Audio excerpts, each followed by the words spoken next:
Ever thought you knew everything about someone, only to find out their life was just the tip of an unimaginable iceberg? I used to live a life of routine, family, friends, and the occasional bump in the road. But nothing prepared me for the day my husband, Mark, vanished.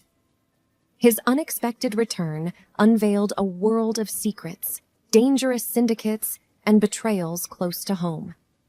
My family was hurled into a whirlwind adventure, making us question everything we once held true.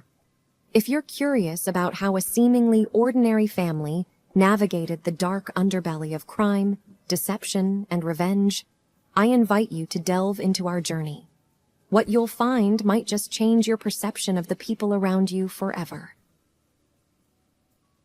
My name is Anna, and this is my story. It was a crisp Tuesday morning when I woke up to find the left side of my bed cold and empty. Initially, I assumed Mark, my husband of 7 years, had woken up earlier for a jog or to get some breakfast. However, as the day wore on, I noticed his phone, wallet, and car were still in their usual spots. The unsettling feeling in my gut grew stronger. By evening, panic had completely taken over.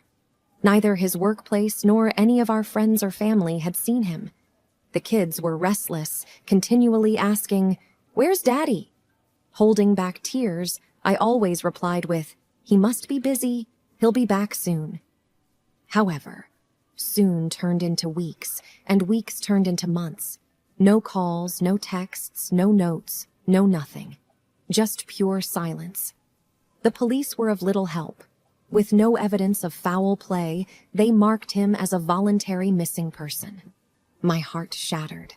How could the love of my life, the father of our 3 children, leave without any explanation?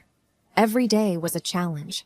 I tried to be both a mother and father to my kids, all while battling the betrayal and anger boiling inside me. How could he do this? Why? Was our love not enough? I constantly thought to myself. But amid the anger, there was a glimmer of hope, a burning desire for closure, and an inkling of revenge. If he had chosen to desert us, I wasn't about to let him forget us so easily. Fast forward to a year later. I had returned from a long day of work, kids in tow, when I found a letter on our doorstep. My heart raced as I recognized the familiar handwriting. It was from Mark. Dear Anna, I don't expect forgiveness. I don't even know if I deserve a chance to explain myself. But if you're willing to hear me out, meet me at the old tree house we built together, tomorrow evening at 5 p.m., Mark. I read the note over and over, each time feeling a mix of anger, pain, and hope. The audacity of this man to disappear for a year and then waltz back into our lives as if nothing happened. Oh, he's going to get what's coming to him, I muttered to myself. The kids sensed something was off. Mom, what's that? Is it from Daddy? My eldest, Max, asked, his eyes wide with a mixture of hope and fear. I hesitated, thinking of the best way to shield them from more pain. It's nothing, sweetheart. Just an old friend, I replied, avoiding his gaze. That night, sleep eluded me. My mind raced with different scenarios. Was he in trouble? Was he remorseful? Or was this another cruel trick? And then, there was the burning desire for revenge. The pain he inflicted on our family was immeasurable. I wanted him to feel a fraction of the anguish we had been through. As dawn broke, a plan began to form. I was going to give Mark a taste of his own medicine, make him realize the weight of his actions. But first, I needed to meet him, to hear his side of the story. The day dragged on. Every tick of the clock felt like an eternity. And as 5 p.m. approached, I was a mix of anxiety, rage, and anticipation. I left the kids with my neighbor and headed to our old treehouse. As I approached the clearing, I saw a figure standing by the tree. It was Mark, but he looked different, older, wearier. He had lost weight and had a ruggedness to him that I hadn't seen before. Anna, he whispered as I approached, his voice filled with sorrow. I thought you'd never come. Little did he know that I was there with a plan, a purpose, and revenge was its name. As I walked closer, Mark's eyes welled up with tears, but I was unmoved. The hollow look in his eyes did nothing to soften the stone that my heart had become. The kids' endless nights of crying, their questions about their father, the bills piling up, and my sleepless nights flashed before my eyes. Anna, I'm so sore. I cut him off. Sorry? You think saying sorry now will fix everything? My voice trembled, not just with anger, but with the weight of the suppressed emotions from the past year. Where were you, Mark? Why did you leave us? Mark looked down, taking a deep breath. I can't justify my actions, Anna. I made a terrible mistake, but I had my reasons. I laughed bitterly. Reasons? What possible reasons could make a man abandon his family without a word? He looked up, eyes searching mine. It's not as simple as you think, Anna. I had no choice. I was trying to protect you all. I scoffed. Protect us? By leaving us alone, vulnerable and broken? Some protection, that is. Mark hesitated, taking a moment to gather his thoughts. Anna, I got involved with some dangerous people, and I became privy to information I shouldn't have known. Staying would have put you and the kids in danger. I thought distancing myself would keep you safe. Willie, a part of me wanted to believe him. The anger and pain were too overwhelming. So you played hero and left us to fend for ourselves? You could have at least left a note, a message, something. Instead, you left a gaping hole in our lives. Mark's voice cracked. I know, and I can never make up for it. But I'm here now, and I want to make things right. That's when my plan for revenge kicked in. All right, Mark. You want to make things right? Here's what you're going to do. I explained my plan to him, detailing every step. I could see the dread in his eyes, but he didn't object. My revenge was simple but effective. Mark was going to experience the same loneliness, fear, and uncertainty that we had faced for the past year. For the next month, Mark would live in the treehouse, cut off from the world. No phone, no contact, no comforts. Just him and his thoughts. He would get a taste of what it felt like to be isolated, abandoned, and forgotten. Every weekend, I would visit him, not to comfort, but to remind him of the pain he had caused. That night, I left him in the treehouse with just a blanket and some canned food. As I walked away, I couldn't help but feel a pang of satisfaction. This is for the kids, I thought to myself.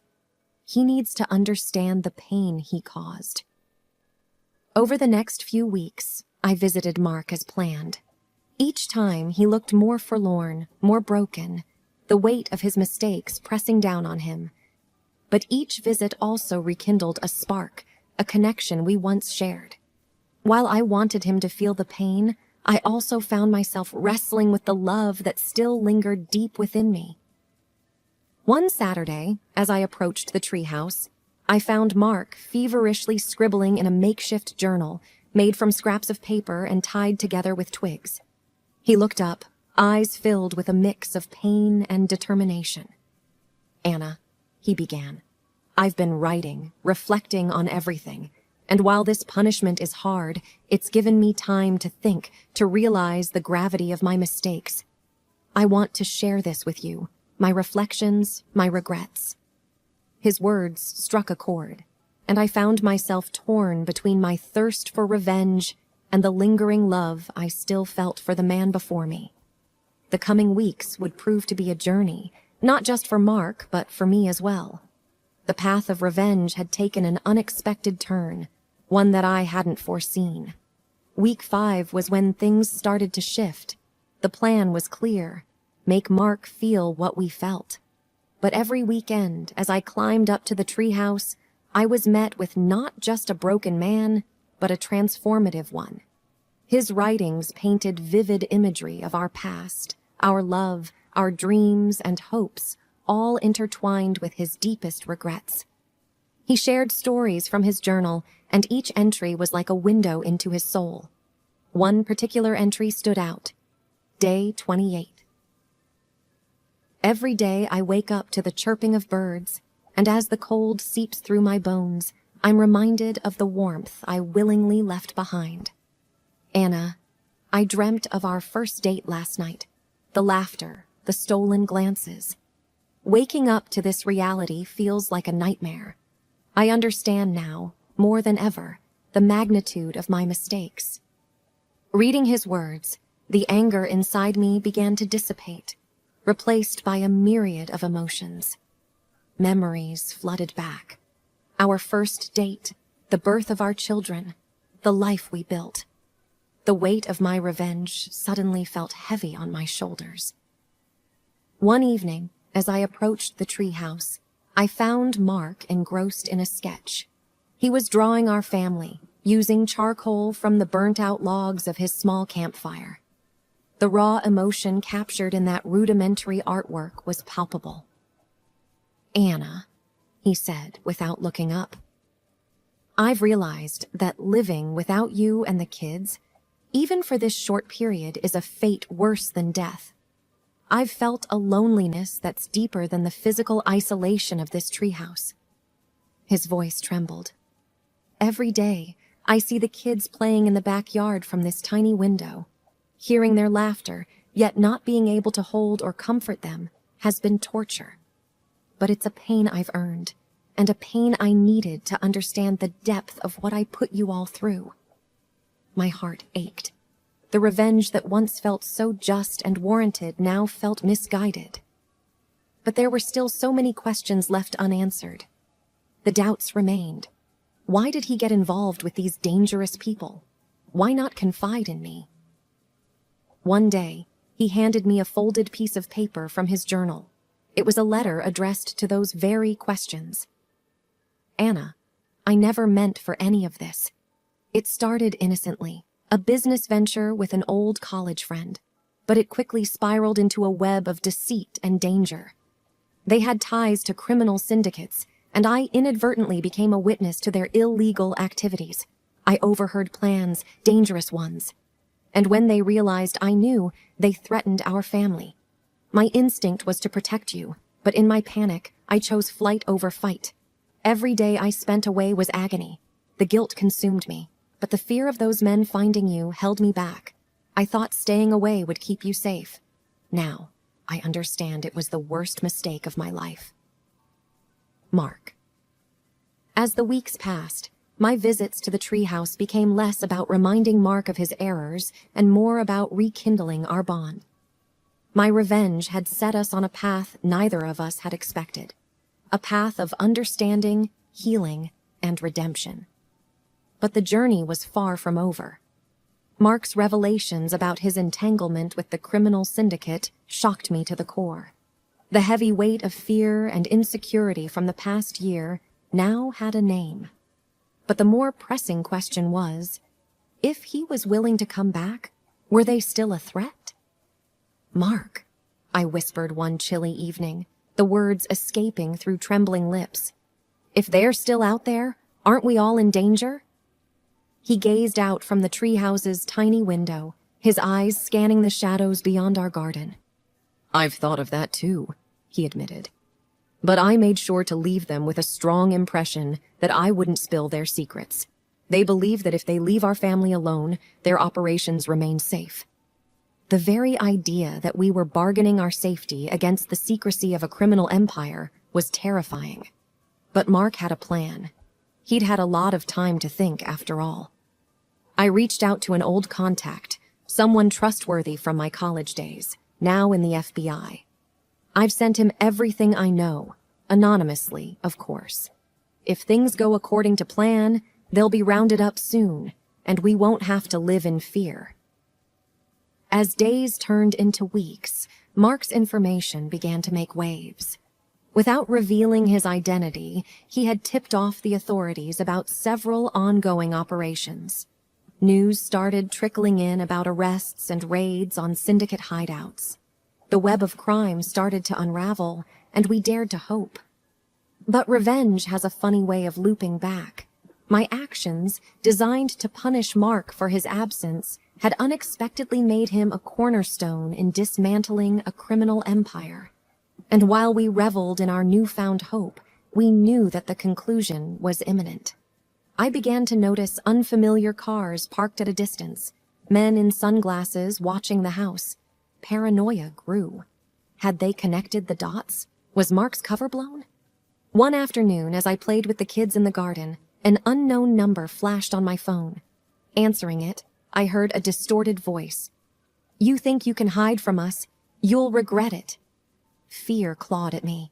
I looked up to see Mark gazing down from the treehouse, a somber expression on his face. He had overheard the threat. But amidst the fear, a thought gnawed at me. What if we turned the tables one last time? Together, we hatched a plan. We'd bring the danger to our doorstep and confront it head-on.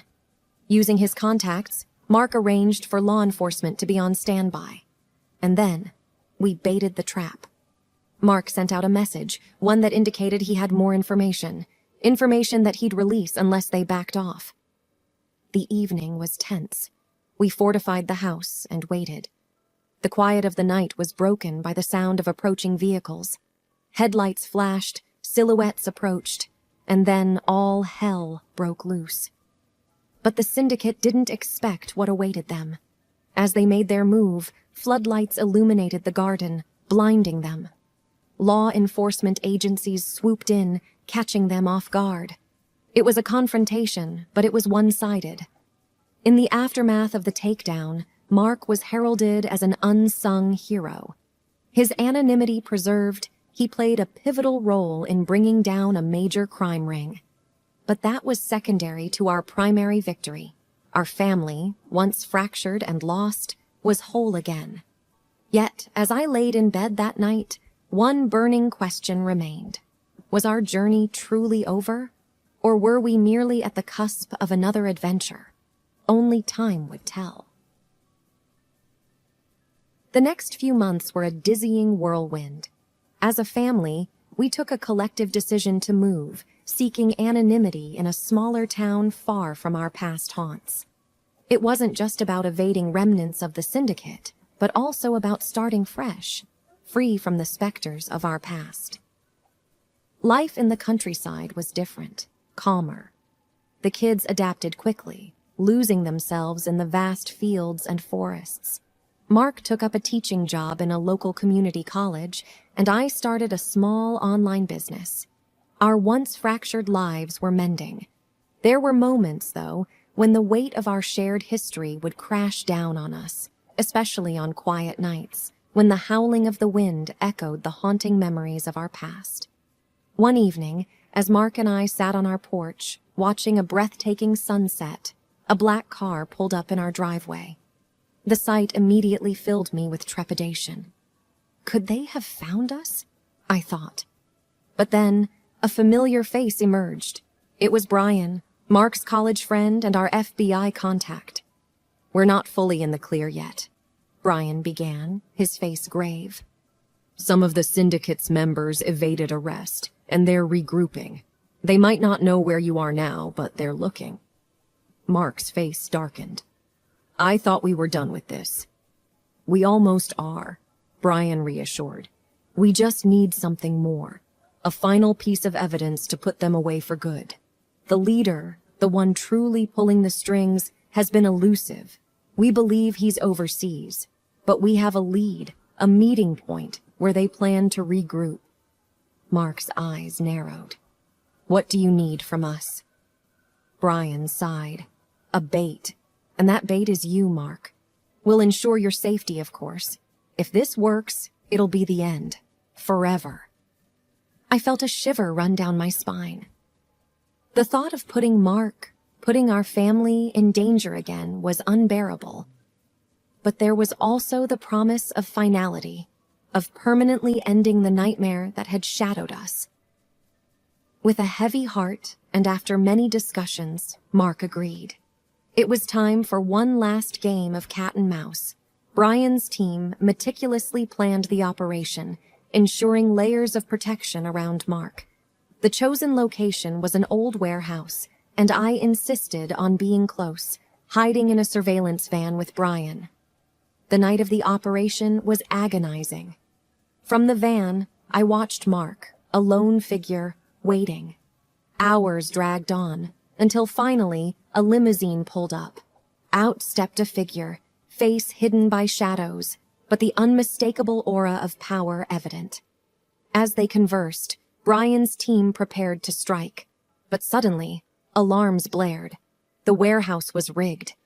A cloud of smoke enveloped the area. Through the haze, figures clashed, shots were fired. My heart raced. "Where's Mark?" I thought, panic flooding me. After what felt like an eternity, the smoke cleared. Bodies lay strewn around, but Mark was standing, a bit disheveled, but alive. And beside him, handcuffed, was the syndicate leader, a face I never expected. It was Mr. Thompson, our neighbor from our old life. Brian emerged from the van, a victorious smile on his face. "We got him," he said, clasping Mark's hand. The following months saw the syndicate crumble. With their leader in custody and most of their operations exposed, they were finished. Mr. Thompson's arrest made headlines, revealing his double life as a seemingly benign neighbor and a global crime lord. Our life returned to its peaceful rhythm. The scars of our past remained but faded with time. We became local heroes, with our story of resilience and love turning into the stuff of legends in our small town.